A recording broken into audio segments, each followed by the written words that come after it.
tadzoka zvakare nedzimwe nhau dziri kutenda kutakwa ndiri kuta kuno. Muvidhiyo yangu ino ndine follow up yandadzoka nayo ichi yemwana wandakataura kuti aiwa kuri kunzi kune mwana wakarohwa zvakaipisa nababa wake.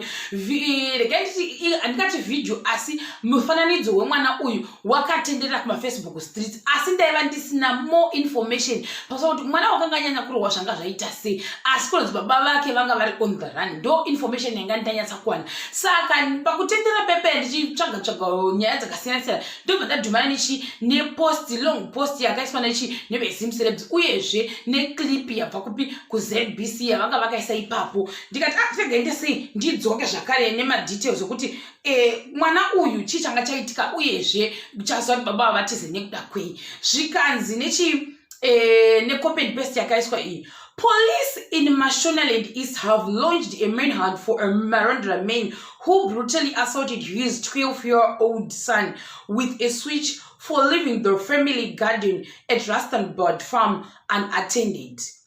A switch is a thin branch cut from a tree. The boy sustained severe injuries, which resemble serious burns on both legs. Namo Katsukunya allegedly went into hiding after he realized that he had left his son in a critical condition. When the Herald visited Emmanuel Katsukunya at Marondera Provincial Hospital, where he is admitted, the boy was writhing in agony as he nursed the wounds.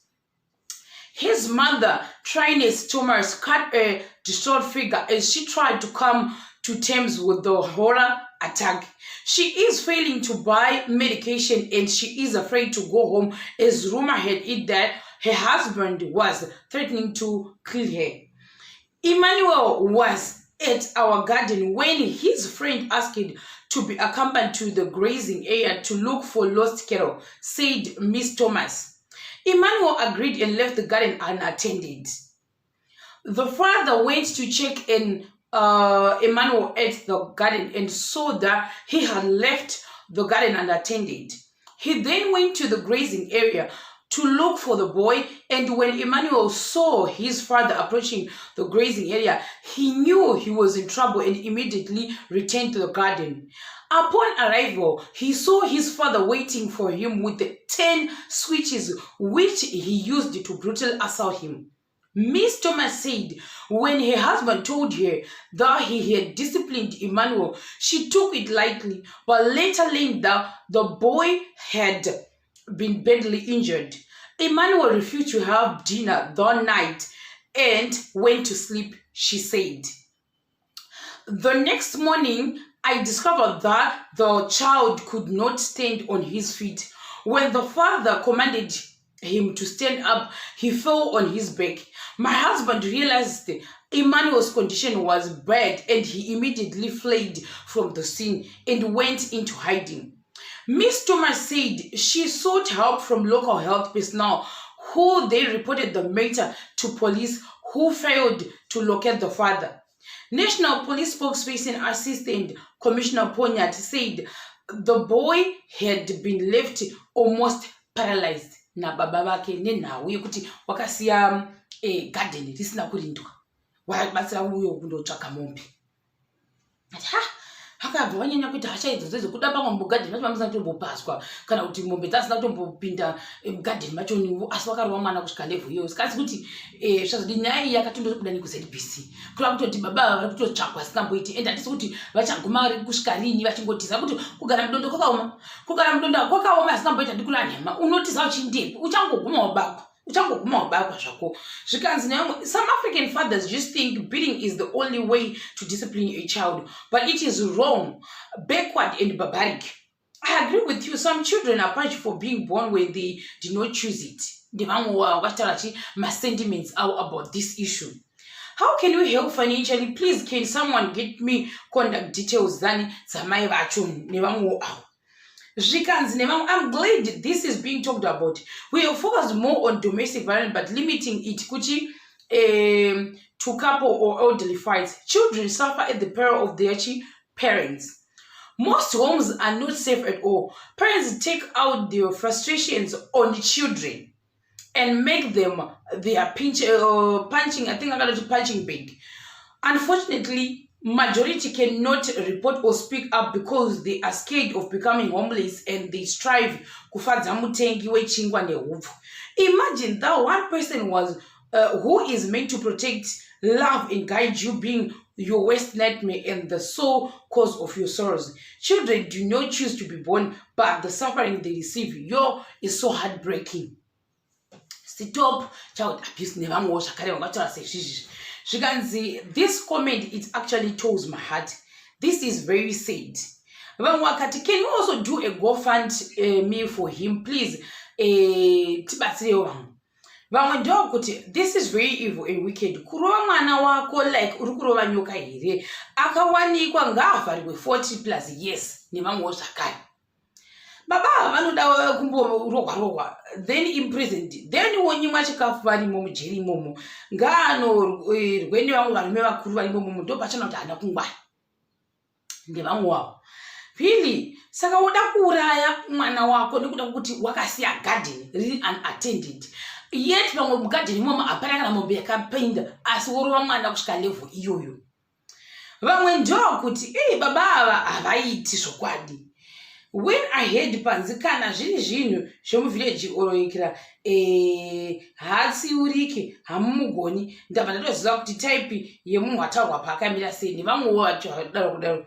Zvikanzi nevamwe this is demonic.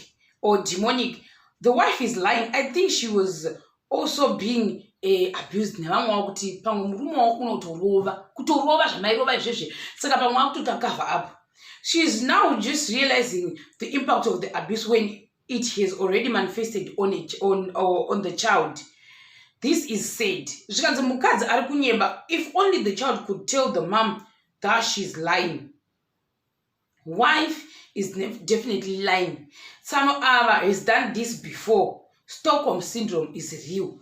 Ndevamwe vangu vachona nemuono wokuti saka kuda kana ava baba vazosvika pakuranga mwana kusvika apa, it means kareka vaitorova kurova level yakatosimba chaiko chaiko, asi kuzoti maybe this time vazozviita zvokusvika pamwe mwana akutango achata paralyzed, asi pamwe vagara vachi vari abusive baba vacho. Ndona sokutoti ndo zvanga zvinyanya kubatwa nevanhu kupi kuma-comments. Zvikanzi this guy akabatwa, he deserves kumbonhongeswa sipo chokwadi mujeri, handizvo zvinorevei, for 365 days. Zvikanzi nevamwe uyu anoda kurohwa. Vamwe vakati hasha dzekuti wairohwawo kare here kana kuti chii? This is very brutal. This is cold. Mwana wako here, what more kana ari stranger unozosvamisa sei?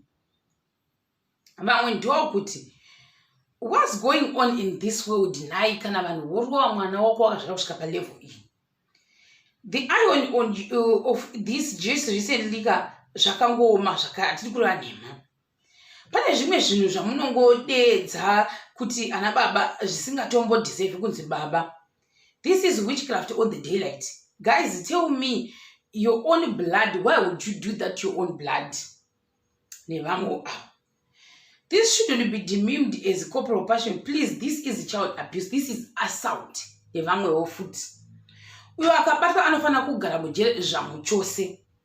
This is saka ndiona sokutoti vanhu vazhinji vakanyanya kufocusana kuti child abuse, vakati brutality, vakazobuda zvakare zvikanzi 2 hours ago ndevezimcelebs we posted a story about 12-year-old Marondra boy who was beaten up and left paralyzed by his father, who is now on the run. Anditika. The mother made a plea on ZBC for financial assistance, and the good news is Dr. K. Banda 2019 Sekuru Banda vatumira aid wavo anonzi uche kumarondra to settle all the bills nekutanga medication yese iri kudiwa kuti mwana arapwe. Thank you Sekuru Banda. Zvikanzi nevamwe ndombinga noise yatinoswera tichiitirwa panapa haina kana basa. Vaita basa, can you also send something to the father? Handisi kuti ndikuda kwei vamwe ndokuti zvoni zveshuwa baba vava vaifanira kuti tibatsira kutsvaga baba ivava Sekuru Banda. Zvikanzi nevamwe zvakare kule titumirewo kuti munotsvaga chi munhu ushu. Ndiwo vamwe vangu vachitaura seizvozvo kwakangosiyana siyana. zvikanzi sekuru to the world not mabillboards asina basa vaita havo ndokuti mudhara zveuku kucomments uku God will allow certain things to happen to you so that his glory may be revealed ndevamwe avo vamwe ndokuti Sekuru Banda vakabvepi shuwa ndo vari kurira thank you sekuru vaita basa thank you Banda is bay vamwe vakati Dr. Banda to the world is Banda the new passion I don't know